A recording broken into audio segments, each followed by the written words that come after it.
Bienvenue à toutes et à tous dans La découverte d'une femme, votre émission qui met en lumière le parcours des femmes inspirantes. Aujourd'hui, nous avons le plaisir de recevoir Noéline Boloua Lomako, jeune créatrice de mode au parcours inspirant. Avec elle, nous reviendrons sur sa passion, son expérience à la vitrine de la mode et ses ambitions pour l'avenir. Noéline Boloua, merci d'être avec nous. Merci beaucoup. Vous allez bien, j'espère. Je vais bien, merci.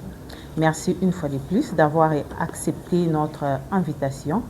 Et pour commencer notre émission d'aujourd'hui, qui est Noéline Boloua en dehors du podium et des créations? Merci. Noéline Boloua, en dehors de création et de podium, c'est une personne qui privilège la discrétion de sa vie personnelle. Elle s'intéresse à l'entrepreneuriat et au développement de sa marque. D'accord, donc vous privilégiez votre vie privée, donc la discrétion de votre vie privée, l'entrepreneuriat. Et quelles sont les valeurs qui vous définissent dans votre vie de chaque jour? Les valeurs qui me définissent, je peux dire, je suis une personne curieuse, une personne dynamique et disponible. Voilà, curieuse, dynamique et disponible à la fois. Ok, et si vous deviez vous définir en 3 mots, quels seraient-ils ces mots-là? Je dirais une personne curieuse, c'est ce que je viens de dire. Curieuse, dynamique et disponible. Et curieuse, dynamique et disponible. Oui. Pourquoi ces 3 mots? Premièrement, quand je parle de curieuse, j'aime bien découvrir, apprendre et à comprendre de nouvelles choses. Et quand je parle de dynamique, j'ai de l'énergie et j'aime passer à l'action. Quand je parle de disponible, j'aime écouter, attendre, avec de l'attention, toutes les personnes qui comptent et les projets qui comptent pour moi. Très intéressant, vraiment. À quel moment est-ce que vous avez compris que la mode n'était plus une simple passion, mais une véritable vocation pour vous? Pour être honnête, la mode n'était pas une passion au départ. C'était une orientation de ma défunte mère. D'accord. Elle m'a orienté cet univers. Au début, je n'appréciais pas l'idée. Je n'appréciais pas, vu qu'on dit que non, la mode, la couture, c'est réservé pour le moins intelligent et tout. Je n'appréciais pas. Mais par respect pour elle, j'ai quand même accepté de découvrir ces métiers. Avec le temps, en apprenant, en créant et en voyant le résultat de mon travail, je commençais à développer un véritable attachement pour la mode. Et jusqu'à ce temps, progressivement, ce qui était une proposition de ma mère est devenu progressivement une passion et aujourd'hui une vocation. Voilà, donc c'était une idée des mamans de votre défunte mère. Donc c'est elle qui vous a donné le goût ou encore l'idée d'aller vers la mode. Vraiment, très intéressant. Et moi, je pense que comme c'était son idée, donc c'est elle la première personne à croire en vous, à la mode. Oui, c'est elle. D'accord. Et est-ce que vous pouvez nous parler un peu de la vitrine de mode? La vitrine de la mode, c'est avant tout un événement dédié à la promotion de la jeunesse et de la culture, avec un accent particulier sur la mode. Ils mettent en lumière le styliste qui travaille dans l'ombre, dans des quartiers ou communes, dont leur créativité ont du mal à être connue au grand public. Donc, elle organise de défilés des modes et d'autres activités pour permettre aux jeunes talents de présenter leur créativité au public et rencontrer de professionnels pour leur visibilité. Voilà, comme vous venez de dire que vitrine de la mode, esa activité oyo, ezo tia en lumière jeune talent en fait. Donc au bazana dans l'ombre, na ba quartier, na ba commune pour nous permettre ben c'est que bakutanana ba grande personnalité bato déjà ba sala ba combo. Oui, c'est ça. OK, et qu'est-ce qui vous a motivé pour participer à la vitrine de la mode?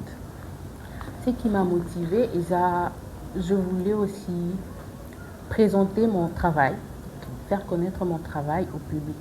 C'est ainsi que je me suis dit que non, je devais au moins participer à ces concours.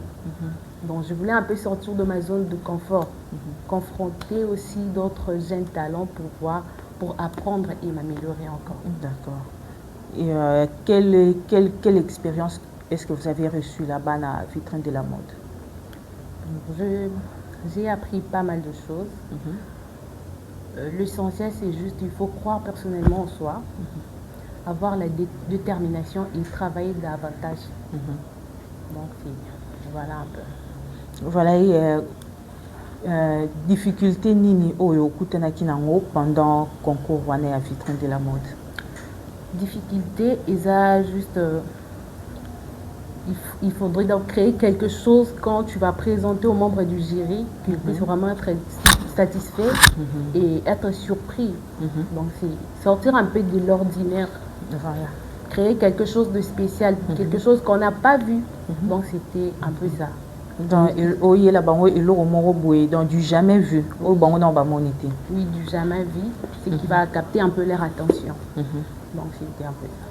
D'accord. Et après concours, vous êtes sorti deuxième. Oui. Oui. Et est-ce que la deuxième place, pour vous, c'est une victoire qui vous satisfait ou un résultat qui vous pousse à aller encore plus loin? La deuxième place, c'est une victoire qui me satisfait. Donc je suis très satisfaite. Mais je préfère que cela ne s'arrête pas là. OK. Donc ça m'aide vraiment à évoluer. C'est donc une récompense par rapport à mes efforts et mon travail. OK. Bon, ça me motive aussi à aller encore plus loin. Et comme vous venez de dire ici que la deuxième place, c'est une victoire qui vous satisfait, donc vous avez aussi envisagé occuper la première place à ce concours? Oui, oui, comme toute personne ambitieuse. Donc, j'aurais aimé décrocher la première place. Mais par le choix du jury, j'ai été deuxième et je suis très reconnaissante pour cette place. OK. Et si on fait un peu de recul par rapport à votre concours à la vitrine de la mode, quelles choses auriez-vous fait différemment pendant le concours? J'aurais travaillé davantage parce que lors de la présentation de ma création, il y a eu des remarques. Il y a eu des remarques venant du membre du jury. Okay. Et si c'était à refaire, j'aurais encore fait davantage, travaillé encore très dur pour m'améliorer. Donc, en tenant compte des remarques qu'on vous avait faites. Donc, fidèles téléspectateurs, là, nous avons reçu Noéline Boloua. Elle a été candidate au concours de la vitrine de la mode à Kinshasa. Ensemble avec elle, nous sommes en train de parler de la mode comme passion, le parcours d'une jeune créatrice prometteuse. Donc, Aza Awana Plateau Nabiso, il y a à la découverte d'une femme. Azali Kolobela Biso par rapport à parcours naïe, il y a mode, comment est-ce qu'elle a commencé. Si Nandenge a participé à concours, il y a vitrine de la mode. Et quel conseil donneriez-vous à une jeune fille Oyo Alingi Peye a participer à la vitrine de la mode? Le conseil c'est simple, il faut d'abord premièrement croire en soi. Il faut croire en soi, avoir la détermination pour arriver à ces niveaux. Parce que si tu ne crois pas en toi, ça sera vraiment difficile d'arriver à ces niveaux-là. J'avais d'abord la confiance en soi. C'est ainsi que je me suis donné à fond, je travaillais très dur pour arriver là. Donc, de ne jamais abandonner, de pousser encore la réflexion très loin pour s'améliorer. D'accord. Au début, on a vu que ils avaient vraiment passion à côté, vers la mode. Donc c'est votre maman qui vous a poussé pour nous kende kuna bandomo na on dirait ndeka baloba kuzalaka msala ya bato baza bazoba ndefo bakina couture. Et maintenant aujourd'hui que vous êtes déjà na kati ya mode wana, qu'est-ce que vous pouvez dire à toutes les personnes ou batika déjà na mentalité wana que non aller vers la couture ils aura option mo ya bato baza moins intelligent? Je dirais que ce n'est pas vraiment une bonne idée à encourager. Ce n'est pas une bonne idée qu'on laisse parler ainsi. Parce que la couture, ce n'est pas facile. C'est très difficile, c'est pas facile parce qu'il y a des calculs à faire. Pour réaliser un vêtement, il y a des calculs, il y a des procédures qui demandent vraiment une grande réflexion. Alors, les gens qui disent que non, la couture c'est pour le genre, bazaba, maïlité et tout, donc c'est pas bon. Il y a d'autres parents qui sont en train de... Tu vas voir, il y a des enfants qui ont déjà ces temps-là, innés, qui veulent à tout prix accéder, mais les parents, vu qu'ils ont déjà cette mentalité-là, que non, ils ont la section, il y a baso, et tout. Donc, laissez les enfants venir à la couture. La couture, c'est vraiment très bien. Et vous-même, tant au côté déjà na kati, ndenge que maman de muta proposé qui yo pour kende kuna mettons yo mo koma ki wana et le ronini est motivé qui yo vraiment ma casse pour que omi paie ça à fond. Là, bon, c'est la façon dont je voyais mes créations, hein. Parce que déjà, je pense quand j'étais en 4e de humanité, déjà je commençais à bouffer l'argent de mon travail. De petites diminutions, de petites réparations. Cela me permettait déjà d'avoir mon propre argent. Et le goût là, déjà de commencer à bouffer l'argent, j'ai dit, je devais me concentrer sur ça.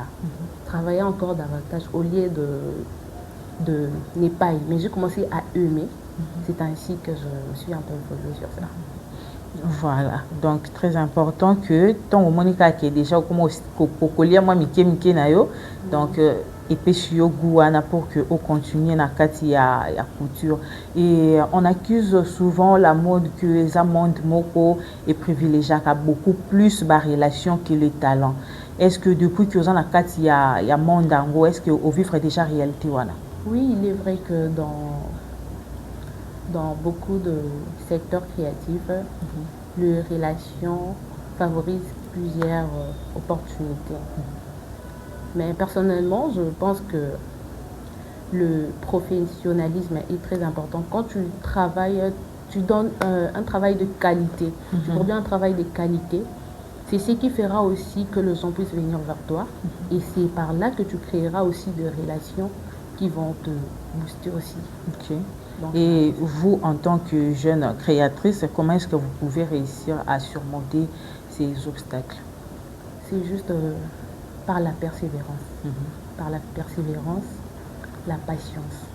Qu'un jour, tout ira mieux. D'accord. Et si aujourd'hui, une grande maison venait vers vous et proposait que non, au travail na bango, mais que seulement au tika vit en tant que jeune créatrice mais artistique et puis na ba podium na yo nyonso ba concours nyonso otika pour travailler na bango, est-ce que vous allez accepter ou comment? Non, je n'accepterai pas. Déjà une grande opportunité ne peut pas me pousser à renoncer à ce qui est mon identité. Donc je ne serai pas d'accord. Je serai prête à collaborer, à évoluer, mais sans renoncer à ce qui fait l'authenticité de mon travail. D'accord, et parce que vous serez prête à collaborer, où est-ce que vous pouvez aller avec les négociations pour réussir un contrat? Mais par un contrat, oui, là c'est mieux. On collabore seulement, on négocie comment est-ce qu'on va évoluer ensemble, mais sans pourtant que cela puisse affecter de mon côté. Donc voilà un peu. Donc vous aimeriez vraiment garder votre côté artistique, de rester sur le podium avec vos créations? Oui, oui. D'accord. Et par rapport à votre travail, ce que vous faites aujourd'hui, où est-ce que vous vous voyez dans 5 ans? Dans 5 ans, je me vois dans une grande créatrice renommée par sa marque, être vraiment reconnue, que mes créations puissent vraiment inspirer. Que vos créations puissent inspirer. Et est-ce que quand vous travaillez à la maison ou est-ce que vous avez déjà un atelier? Non, pour l'instant, je travaille à la maison. Je travaille à la maison. Je travaille à la maison. D'accord. Et si quelqu'un aimerait vraiment vous contacter, Alors ça, pour que à joyeux. Pour me contacter, il y a les réseaux sociaux. J'ai un compte TikTok, sur Facebook, Instagram, et il y a aussi mon numéro de téléphone. D'accord, sur Instagram, sur TikTok et Facebook, vous utilisez quel nom? J'utilise le nom de ma marque, Lobstyle. Lobstyle. Ok, donc sur tous les 3 comptes de réseaux sociaux que vous venez de dire ici, donc vous utilisez Lobstyle et le numéro de téléphone. Le numéro de téléphone, c'est 082 42 11 205. D'accord. Et quel est le plus grand rêve que vous souhaitez de réaliser? Mon plus grand rêve est de bâtir un jour mon propre maison de mode. Une propre maison de mode qui sera reconnue dans plusieurs coins. D'accord, votre propre maison, et vous envisagez aussi à aller plus loin avec votre marque et à aller aussi vers l'international. Oui. Ok. Pour toutes les jeunes filles qui sont en train de nous suivre aujourd'hui, quel message vous pouvez leur souhaiter, leur présenter ou encore leur laisser par rapport à la mode, les jeunes filles qui veulent embrasser ces métiers de la mode? Bon, je voudrais dire aux jeunes filles de ne jamais laisser la peur leur limiter. Il faut rêver grand, avoir la détermination, la conviction, croire en soi-même pour arriver à un certain niveau. Malgré tout, au début, ça peut être compliqué. Il y aura des envies d'abandonner, de laisser tomber. Mais il faut croire en soi avec la patience qu'un jour, vous allez réaliser vos rêves. D'accord. Et parmi toutes vos créations nini oyo yo moko soko tali yango osepelaka nango makasi donc so tali mo yo moko ondima vraiment teki yo ndo réaliser création wana? Bon, c'est ma tenue de la défense. Ma tenue de la défense qui, quand je regarde, je me dis c'est moi qui ai toujours arrivé à ce niveau-là à faire et tout. Donc ça me plaît quand même de voir ce que je puis quand même réaliser. Malgré qu'au départ, c'était quelque chose que je n'appréciais pas. Mais avec le temps, j'ai aimé et je pense que j'apprécie ce que je fais. Et si c'était à refaire, que non, tozonga sima, que opona option sans pour autant que maman a influencé, opona directement la couture ou est-ce que opona option sous? Non, je vais choisir la couture. Pourquoi? Parce que ça me permet d'être indépendante. Ça me permet d'être indépendante. Donc, je suis en mesure de faire ce que je veux. Parce que je gagne mon argent et tout. Malgré que ce n'est pas encore assez, je n'ai pas aussi atteint le niveau que je veux. Mais du moins, je gagne un petit rien qui m'aide. Donc, quelque part, on peut dire que le choix de nos parents sont aussi très importants sur nous, les enfants. Oui, c'est ça. Ça dépend aussi de la conjoncture du pays. Parce qu'ici, ma mère m'a orientée à faire la couture, c'était aussi par rapport à la conjoncture. Parce que dans d'autres options, c'est très compliqué de trouver du travail. Tu vas finir tes études et pour trouver du travail, c'est un peu compliqué. Tu peux rester 5 ans, 2 ans, 3 ans sans rien faire et tout.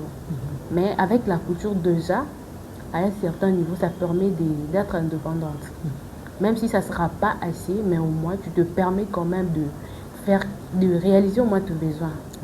Donc c'est un peu ça. Voilà, donc Sokitobito Bandela Mokili, fidèle téléspectateur, Noéline Boloua a lobby que Akopona directement la couture parce que ça lui permet d'être indépendante financièrement. Azala Penza n'a pas besoin au yemoko azokoka pour réaliser quel que soit ba moyen ezanango mukie mais arozala nae dépendante. Et bien, fidèles téléspectateurs, toutes les jeunes filles qui nous suivaient, en tout cas, essayez de faire quelque chose. Parce qu'elle est très jeune, mais elle sait quand même se débrouiller pour que Aïba Kozala indépendante. Tolinga Karate, Totikalawana pour dépendre des autres personnes. Noéline Boloua, quel a été votre plus grand moteur dans le moment des doutes? Je peux dire c'est ma famille. C'est ma famille qui m'a toujours motivée. Parce qu'il y a des moments où j'ai envie de laisser tomber de chercher à abandonner. Mais ma famille était toujours là. Il y a de mots, de phrases qu'on te disait, on te grondait. Et c'est ce qui m'a poussé à me relever et de dire que non, je ne peux pas abandonner. C'est toute ma vie, donc je ne peux pas blaguer avec. Donc je dois faire de mon mieux, chercher à tout prix de travailler dur. D'accord, donc c'est ta famille qui est le moteur pour t'encourager à continuer à aller toujours de l'avant, même quand vous avez des doutes, même quand vous décidez d'abandonner. Oui. Vraiment, c'est très intéressant. Et nous sommes vraiment déjà arrivés à la fin de notre émission. Mais avant de nous quitter, est-ce que vous pouvez compléter cette phrase? Je suis une femme qui... Je suis une femme qui croit en lui, qui a du courage pour affronter n'importe quel obstacle pour atteindre ses objectifs. Voilà, merci beaucoup pour avoir complété cette phrase. Et enfin, si votre parcours devait inspirer une jeune fille, quel message aimeriez-vous lui laisser? Je voudrais dire ceci. Ce qui était au départ une proposition, aujourd'hui c'est devenu une vocation, une passion pour moi. Donc ne pas abandonner ses rêves pour plaire aux gens. Parce que si j'avais suivi seulement l'idée que les gens disent que non, la couture c'est pour le moins intelligent et tout, j'allais dire, ah, moi Noéline aujourd'hui, quand on me demande, tu fais quoi dans la vie? Non, je suis couturière ou bien je suis modéliste. Donc ça allait un peu m'aider, je voyais comme si ça allait me dénigrer. Mais je n'ai pas suivi ces mots-là, je me suis donné à fond. Donc il suffit juste de croire en lui, de croire en lui et d'avoir la détermination de ce qu'on veut devenir. Voilà. Voilà, croyez en vous et ayez la détermination de ce que vous voulez faire. Merci Noéline Bouloua d'avoir répondu à notre invitation. En tout cas, nous vous souhaitons beaucoup de succès pour la suite de votre carrière. Merci à vous fidèles téléspectateurs de nous avoir suivis et nous vous disons au revoir à la prochaine.